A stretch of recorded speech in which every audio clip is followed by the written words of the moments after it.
Hello, my name is Bruce Wayne, and welcome to another episode of My Great Adventures. When I was almost 8 years old, we're still living in Edgewater, and I remember my parents were interacting with each other.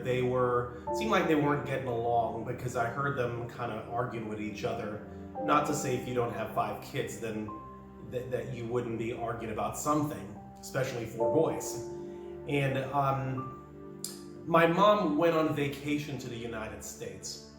And while she was on vacation in the United States, my father disappeared for several days, and we were wondering what happened to him because we were all alone. And me being the youngest and my oldest brother being maybe 14 or 15, I think maybe closer to 16, 15 or 16.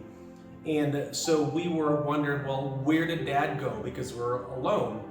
And then after several days, my father showed up, and he showed up with this woman. And I remember her having a short afro, which was the style of that particular era.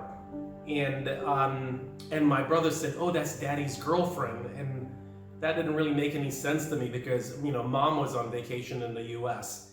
And so shortly after that, he started to pack up the furniture, and systematically while we were at the house, he was moving the furniture. So we understood that we were moving to somewhere else. And so each day, less and less of the furniture was in the house because it was being moved out, and the woman was helping him to move the furniture out.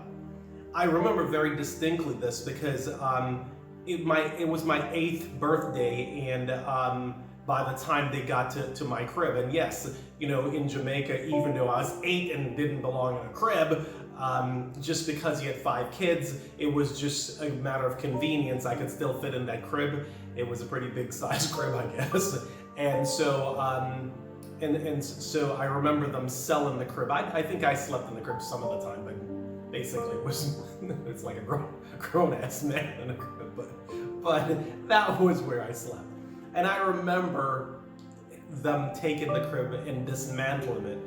And then I remember my father giving us $5. And the $5 back then, I think it was like a reddish color, so I really kind of remember that. It was $1 for each of my siblings. And he sent us to our grandparents' house, and we never saw him again for 15 years. So I'd like to tell you what happened during that time. So we were on this adventure now. We were like, "Where's Mom?" But we didn't even have time to think about that. So we went ahead and my grandfather lived in Rock Hall, which is located in St. Andrew, the parish of St. Andrew.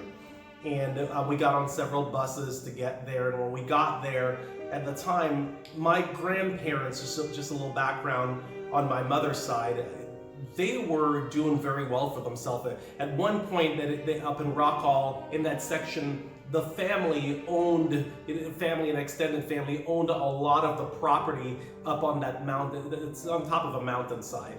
And so pretty much most people were somehow related up there. And what they did was they farmed the land. A lot of them farmed the land, and they did that. There was another place that they went to do farming, and it was called Sandy Gully. And Sandy Gully was where all the farmers would go and plant all these amazing foods. And so, and my grandparents at the time, they had a small grocery store, and they had 10 kids, but by then most of the kids had moved away by the time we got there. And the store that they had livestock. When I was much younger, they had livestock. They had cows and goats, and they sold chickens and eggs, and they sold vegetables and produce at the grocery store there. And they were the pillar of the community. They had a lot of land. They even donated some to the church. And my grandmother was a pillar of the community. She really was the matriarch of that community. It was like a thread that kind of held the entire family of 10 siblings to get 10 children plus her husband and extended family who always stopped by. She was the thread that kind of linked everybody together, not just in her own family, but in the entire neighborhood. So when she died of I think it was ovarian cancer or something related to that particular area, the you know it really sort of fragmented the entire neighborhood. People used to get together all the time, stop interacting with each other. Family members didn't come around much, and my grandfather essentially kind of checked out. So by the time we got to Rock Hall, where he was really not there. We were sort of just there. We got there, and there was no plans at all because this happened very abruptly.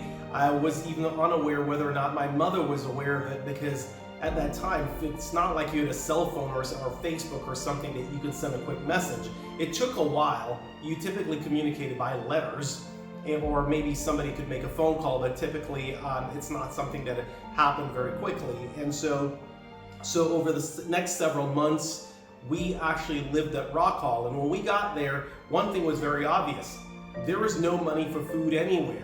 And my grandfather didn't seem, for whatever reason, it's not like he was an uncaring person, he just checked out. And for whatever reason, we had to fend for ourselves because there's just 5 city kids showing up at Rock Hall.